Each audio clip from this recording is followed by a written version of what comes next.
ಎಲ್ಲರಿಗೂ ನಮಸ್ಕಾರ. Welcome to my channel Sonu special. ಇವತ್ತು ನಾನು ಚಿಕನ್ ಲೆಗ್ ಪೀಸಲ್ಲಿ ತಂದೂರಿ ಚಿಕನ್ ಹೇಗೆ ಮಾಡೋದು ಅಂತ ಹೇಳಿ ತೋರಿಸ್ಕೊಡ್ತಾ ಇದ್ದೀನಿ. ಇದೇ ಪ್ರೊಸೀಜರ್ನ ಫಾಲೋ ಮಾಡ್ಕೊಂಡು ಇಡೀ ಚಿಕನ್ನಲ್ಲಿ ನೀವು ತಂದೂರಿ ಮಾಡ್ಕೊಳ್ಬೋದು.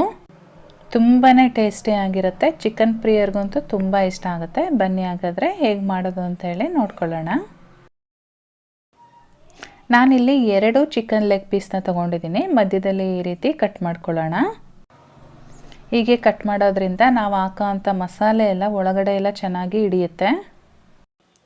ಅಥವಾ ನೀವೇನಾದರೂ ಅಂಗಡಿನಲ್ಲೇ ಕಟ್ ಮಾಡಿಸ್ತೀರ ಅನ್ನೋದಾದರೆ ಅವ್ರಿಗೆ ತಂದೂರಿ ಮಾಡಲಿಕ್ಕೆ ಅಂತ ಹೇಳಿದ್ರೆ ಇದೇ ಥರ ಅವರೇ ಕಟ್ ಮಾಡಿಕೊಡ್ತಾರೆ. ಕಟ್ ಮಾಡ್ಕೊಂಡಾದಮೇಲೆ ಒಂದು ಅರ್ಧ ಟೀ ಸ್ಪೂನ್ ಉಪ್ಪು ಹಾಗೆ 1 ನಿಂಬೆಹಣ್ಣಿನ ರಸನ ಇದಕ್ಕೆ ಹಿಂಡ್ತಾ ಇದ್ದೀನಿ. ಉಪ್ಪು ಮತ್ತು ನಿಂಬೆಹಣ್ಣಿನ ರಸದಿಂದ ಚೆನ್ನಾಗಿ ಮಿಕ್ಸ್ ಮಾಡಿಬಿಟ್ಟು ಒಂದು 20 ನಿಮಿಷ ಮ್ಯಾರಿನೇಟ್ ಮಾಡ್ಕೊಳ್ಬೇಕು. ಇವಾಗ ಇದನ್ನು ಒಂದು 20 ನಿಮಿಷ ಸೈಡಲ್ಲಿ ಎತ್ತಿಟ್ಟಿರ್ತೀನಿ.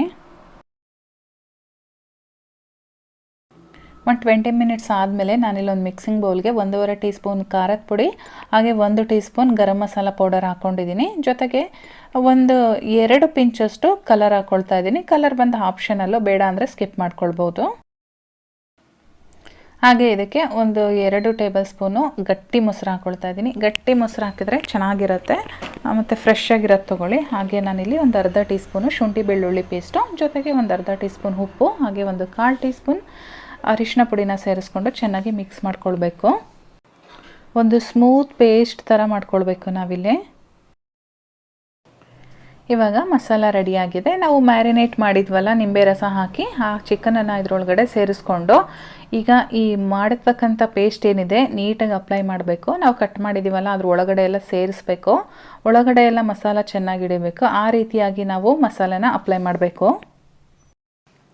ಈ ರೀತಿ ಮಸಾಲ ಎಲ್ಲ ಚೆನ್ನಾಗಿ ಹಾಕಿದ ಮೇಲೆ ನಾವು ಒಂದು 2 ರಿಂದ 3 ಗಂಟೆಗಳ ಕಾಲ ಮ್ಯಾರಿನೇಟ್ ಮಾಡಬೇಕು. ಮತ್ತು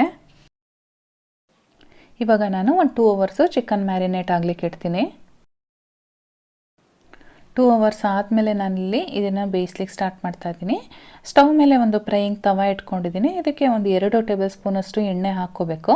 ಆ ಎಣ್ಣೆ ಸ್ವಲ್ಪ ಬಿಸಿ ಆದಮೇಲೆ ನಾವು ಮ್ಯಾರಿನೇಟ್ ಮಾಡಿರ್ತಕ್ಕಂಥ ಚಿಕನನ್ನು ಇದರೊಳಗಡೆ ಹಾಕಬೇಕು. ಚಿಕನ್ ಹಾಕಾದ್ಮೇಲೆ ಲೋ ಫ್ಲೇಮಲ್ಲಿ ಇಟ್ಕೊಂಡು ನಾವು 2 ಸೈಡು ಸಹ ಚೆನ್ನಾಗಿ ಬೇಯಿಸ್ಕೊಳ್ಬೇಕು, ಫ್ರೈ ಮಾಡ್ಕೋಬೇಕು. ಅಂದರೆ ನಾವು ಲೋ ಫ್ಲೇಮಲ್ಲಿ ಇಟ್ಕೊಳೋದ್ರಿಂದ ಒಳಗಡೆ ಎಲ್ಲ ಚೆನ್ನಾಗಿ ಬೇಯುತ್ತೆ. ಚಿಕನ್ ಪೀಸ್ ದಪ್ಪ ಇರೋದ್ರಿಂದ ಸ್ವಲ್ಪ ಟೈಮ್ ಹಿಡಿಯುತ್ತೆ. ಈ ರೀತಿ ತಿರುಗಿಸ್ಕೊಂಡು ನಾವು 2 ಸೈಡು ಕೂಡ ಚೆನ್ನಾಗಿ ಬೇಯಿಸ್ಕೊಳ್ಬೇಕು.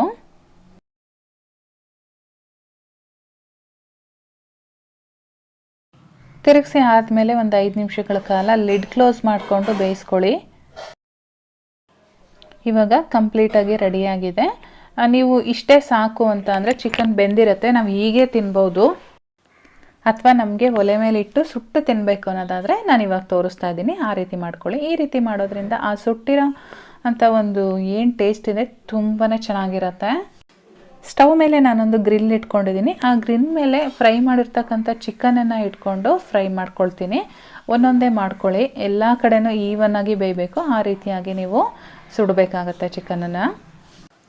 ಈ ರೀತಿ ಸ್ಟವ್ ಮೇಲೆ ಮಾಡೋದಕ್ಕಿಂತ ನಾವು ಕೆಳಗಡೆ ಕೆಂಡನ ಹಾಕ್ಬಿಟ್ಟು ಮೇಲ್ಗಡೆ ಗ್ರಿಲ್ ಇಟ್ಟು ಮಾಡೋದ್ರಿಂದ ತುಂಬ ಚೆನ್ನಾಗಿರುತ್ತೆ. ಇಲ್ಲಿ ಅವಕಾಶ ಇಲ್ಲದೆ ಇರೋದ್ರಿಂದ ನಾನು ಸ್ಟವ್ ಮೇಲೇ ಈ ರೀತಿ ಸುಡ್ತಾ ಇದ್ದೀನಿ.